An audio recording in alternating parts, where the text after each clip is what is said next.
नमस्कार प्रेक्षकांनो, सुनाई ती घरा मालिकेच्या आजच्या भागामध्ये आपण पाहणार आहोत की माधवला मधुराचा फोन आलेला असतो. आता तो फोन उचलायला जातो तेवढ्यातच राघवचं त्याच्या फोनवरती लक्ष जातो आणि तो पाहतो तर मधुराचा फोन आलेला असतो. मग तो म्हणत असतो की आईला, ही तर मुलगी गोडाऊनमध्ये काम करणारी आहे आणि हिचा का फोन दादाला आलेला आहे. आता माधव उठून तिकडे बोलायला जातो तर राघव श्रीधरशी बोलायला जातो की अरे मी ते असं म्हणतो तेवढ्यातच तिकडून आता श्रीधरच्या सुद्धा गर्लफ्रेंडचा फोन येतो. आता तो सुद्धा तो फोन उचलायला जातो. मग आता हे दोघे जण आपापल्या गर्लफ्रेंड बरोबर बोलत असतात. मग राघव म्हणत असतो की म्हणजे हे सगळं असं आहे का, मी आप्पांना वचन दिलं म्हणून ह्या दोघांना वचन द्यावं लागलं, माझ्या चुकीमुळे हे सगळं झालेलं आहे. म्हणजे याचा अर्थ माझी दोन्ही भावं प्रेमामध्ये पडलेली आहेत. आणि असं त्याला आता आश्चर्याचा धक्काच बसतो. आता हे दोघे जण मात्र त्यांच्या गर्लफ्रेंडला समजावून सगळं काही सांगत असतात आणि राघवला आता त्यांचं सत्य समजलेलं असतं. दुसरीकडे आपण पाहतो की उमा आणि शिवनाथ त्यांच्या रूममध्ये बोलत बसलेले असतात. त्यावेळेस शिवनाथ उमाला म्हणत असतो की हे बघा, आता वधूवर सूचक मंडळामध्ये माधवचं नाव नोंदणी झालेलं आहे आणि असे बरेच वधूवर सूचक मंडळ आहेत ज्याच्यामध्ये त्याचं नाव नोंदणी केलेलं आहे. आता एक चांगली मुलगी माझ्या मुलाला नक्कीच भेटणार. आता माझ्या सगळ्याच मुलांची नावं मी नोंदणी करणार आहे आणि मग बघा आपल्याला किती छान सुना मिळतील ते. तर उमा सुद्धा आता येथे खूपच खुश झालेली असते.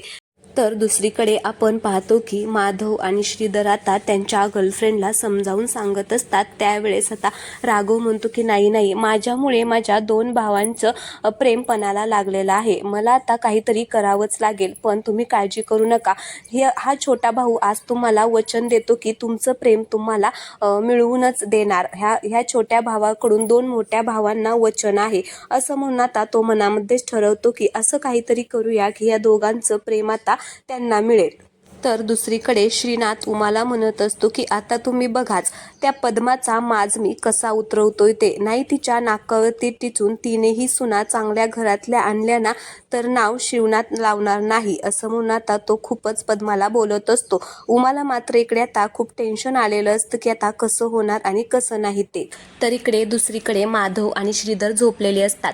राघव मात्र जागाच असतो आणि मग तो विचार करत असतो की नाही, माझ्या भावांना प्रेम मिळायलाच हवं. माझ्यामुळे वचन दिलेलं आहे त्यांनी, आयुष्यभर त्या वचनापायी तसंच बसावं लागेल. नाही, असं होऊन चालणार नाही.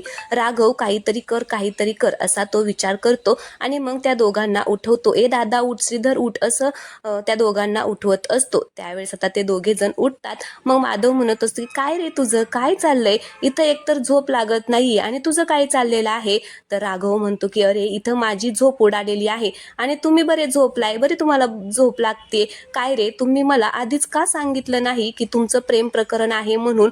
आता श्रीधर आणि माधव खूपच घाबरतात आणि म्हणत असतात की आमचं, आणि ते दोघे एकमेकांकडे बघतात. तसंच आता राघव म्हणतो की हो तुमचं.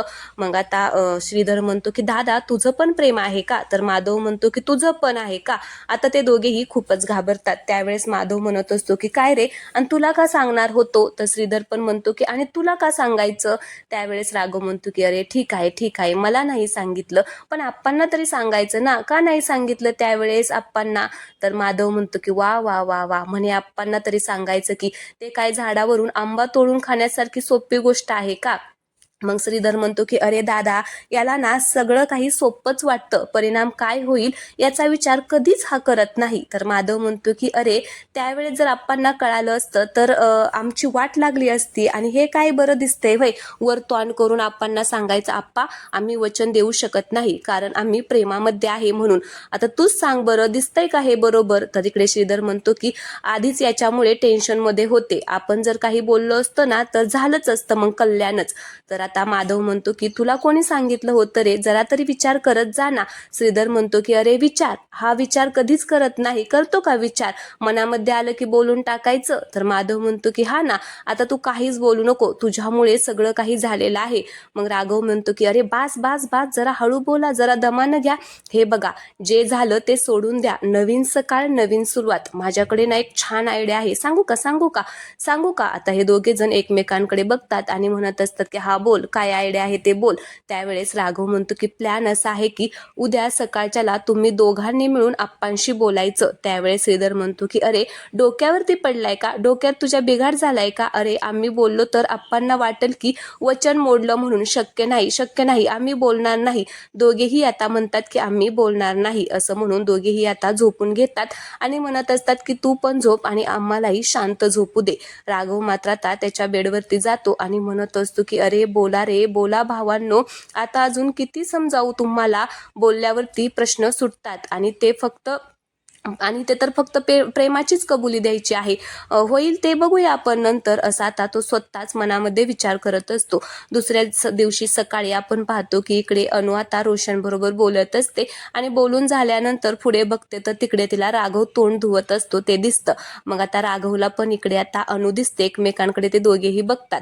तर अन्विता तिकडून म्हणत असते की चल हाड. तर आता हो हा पण म्हणतो की हाड हाड चल. मग आता पुन्हा अन्विता म्हणते की हट पळ पळ पळ. मग आता राघवला खूपच राग येतो आणि तो म्हणतो की मला निघ म्हणते काय, थांब आता तुला ना मी सोडणारच नाही. इकडे तिकडे बघतो आणि मग हातातलाच तांब्या घेऊन आता तिला मारायला चाललेला असतो. तेवढ्यातच तिकडून त्याचा मामा येतो आणि त्याला धरतो आणि म्हणत असतो की अरे काय करतोय. तर तो म्हणतो की तुला दिसतंय का मी काय करतोय ते, मला अडवू नको, सोड मला. आज ना ह्या उंदरीला मी चांगलं मारणार आहे, तिचं टाळकच फोडतो की नाही बघ. मग मामा म्हणतो की अरे बाबा असं काही करू नको, याचा काही उपयोग होणार नाही. हे बघ, ह्या जर तांब्या तिला लागला तर तिकडची माझी बहीण डायरेक्ट पोलिसांना बोलवल, नुकसान झालं तरी पण ती पोलिसांनाच बोलवल, त्यामुळे असं काही करू नको, थांबावर स्वतःला. तर राघव म्हणतो की मामा जे व्हायचंय ना ते होऊ दे. एक तर सगळं काही हिनेच केलं आणि खुन्नस मलाच दाखवते. आज व्हायचं ते होऊ दे, पण मी हिला सोडणारच नाही असं म्हणून तो मारणार असतो. पण आता मामा त्याला अडवतो. मग तिकडून शिवनाथ येतो आणि म्हणत असतो काय चाललंय. तर मामा राघवला तसाच खाली सोडून देतो. तिकडे अन्विता पण आता आतमध्ये पळून जाते. राघव आता आप्पा आल्यामुळे तांब्या पाठीमागे लपवतो आणि उभा राहतो. त्यावेळेस शिवनाथ म्हणत असतो की काय चाललं होतं. मग मामा म्हणत असतो की कुठं काय चाललंय राघव, काय चाललंय. तर राघव पण म्हणतो की काही नाही, काहीच नाही चाललं. मग शिवनाथ म्हणत असतो की मी आता आलो त्यावेळेस तू म्हणत होता की आवरणार नाही, त्याचं काय. तर तो म्हणतो की हा ते काय झालं, मामा म्हणत होता की लवकर आवर. मी म्हटलं मी नाही आवरणार, म्हणजे आवरणार पण मला निवांत आवरायची सवय आहे ना. तर मामा म्हणतो की लवकर आवर. मग लगेच मामा पण म्हणतो की हा मी म्हटलं आवर, हा म्हटला मी नाही आवरणार, असंच चाललं होतं. मग शिवनाथ म्हणत असतो की आणि हातामध्ये तांब्या कसा काय. तर राघव म्हणतो की ते काही मी झाडांना पाणी घालत होतो ना. मग शिवनाथ म्हणतो की झाडांना पाणी घालत होता तर मग हा का तुला धरत होता. मग राघव म्हणतो की मामा मला धरत होता. मला लगेच मामाच म्हणतो की हा झाडांना जास्त पाणी झाले ना, मग जास्त पाणी झालं तर झाडे वाहून जातील ना, म्हणून मी म्हणलं नको बाद झालं. त्यावेळेस शिवनाथ म्हणतो की झाला का, झाला दोघांचा टाइमपास करून झाला असेल तर टेबलवर या नाश्ता करायला, नाश्त्याची वेळ माहिती आहे ना. लगेच आता असं म्हणून शिवनाथ तिथून निघून जातो. तर आता शिवनाथ गेल्यानंतर अनु तिकडून बाहेर येते आणि मग पुन्हा आता त्याला म्हणत असते की हाड. तर राघव पण तिला म्हणतो की हे हाड असं म्हणून दोघेही आता एकमेकांना पुन्हा आता हाडहाड म्हणत असतात. पण मामा आता राघवला आतमध्ये घेऊन जातो. तर इकडे दुसरीकडे माधव आता गोदामात जाण्यासाठी तयारी करत असतो. मग त्याला कालचा तो सीन आठवत असतो की कसा आता मधुरा टायपिंग करताना बायोडाटा रडत होती आणि ती खोटं बोलली आप्पांना की सर्दी झालेली आहे म्हणून डोळ्यातून पाणी येत आहे. आता हे सगळं त्याला आठवत असतं आणि तो उदास झालेला असतो. तर तिकडून आता राघव फ्रेश होऊन येतो आणि त्याला असं माधव दादाला उदास पाहून खूपच वाईट वाटतं. आणि मग इकडे मधुरा पण आता माधवला फोन करत असते, पण आता माधव काही फोनच उचलत नसतो. आता राघवला दिसतं की मधुरा फोन करतीये, पण आता दादा का उचलत नाहीये असं त्याला वाटत असतं. तिकडून आता मधुरा म्हणत असते की अहो माधव प्लीज उचला ना फोन, उचला ना फोन आता. पण माधव काही फोनच उचलत नाही. मग राघव माधवच्या जवळ येतो आणि म्हणत असतो की दादा अरे फोन का उचलत नाहीये, किती वेळ झालं मधुराचा फोन येतोय. त्यावेळेस तो म्हणतो की नाही मला काही बोलायचं नाहीये, माझी इच्छा नाहीये बोलायचं, मी काही फोन उचलणार नाही.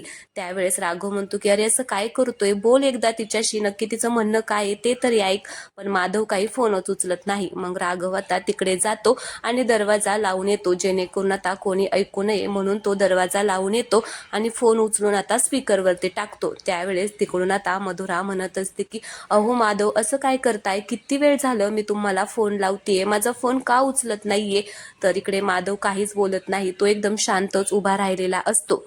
मग मधुराज म्हणत असते की तुम्हाला वाईट वाटते का, काल बायोडाटा बनवलाय आणि तुमचे आप्पा आता तुमच्यासाठी मुलगी शोधतायत म्हणून तुम्हाला वाईट वाटते का? पण हो, त्यात वाईट वाटण्यासारखं काय आहे, उलट चांगलंच आहे की जसं तुमच्या आप्पांना मुलगी हवी आहे, जसं ज्या मुलीमध्ये गुण हवे आहेत ते सगळे गुण फार माझ्यामध्ये पण आहेत, त्याच्यामुळे काहीच टेन्शन घेऊ नका, तर सगळं काही व्यवस्थित होईल. आणि मी तुम्हाला सांगते, मी तुमच्या आप्पांना नक्कीच आवडेल, कारण अहो त्यांनीच तर मला कामावरती ठेवलेलं आहे, माझ्यामधले गुण ओळखूनच त्यांनी माझ्या कामावरती ठेवलंय ना.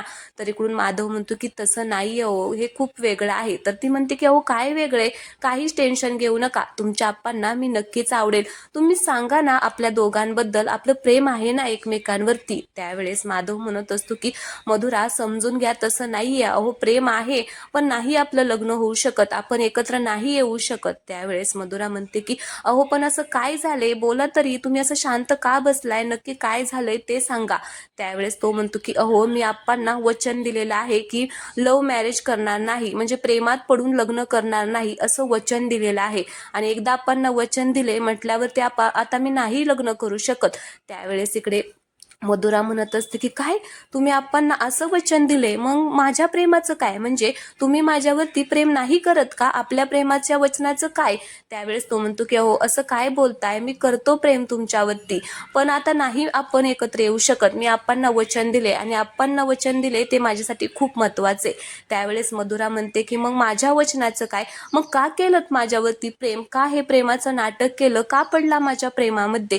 त्यावेळेस तो म्हणतो की अहो मी काय हे ठरवून केलंय का, प्रेम काय ठरवून केलंय का, आपोआप मला प्रेम झालं हो तुमच्यावरती, आणि खरंच सांगतो खूप प्रेम करतो हो मी तुमच्यावरती.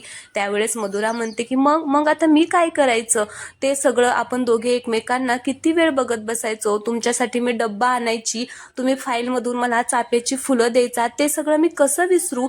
तर इकडे तो म्हणतो की विसरून जावं लागेल, आता मी आप्पांना शब्द दिलाय ना म्हटल्यावरती आपण एकत्र येऊ शकत नाही. मग मधुरा म्हणते की नाही, तुम्हाला आता हे सगळं काही सॉल्व्ह करावं लागेल, मला दिलेल्या वचनाचं पण काहीतरी करा.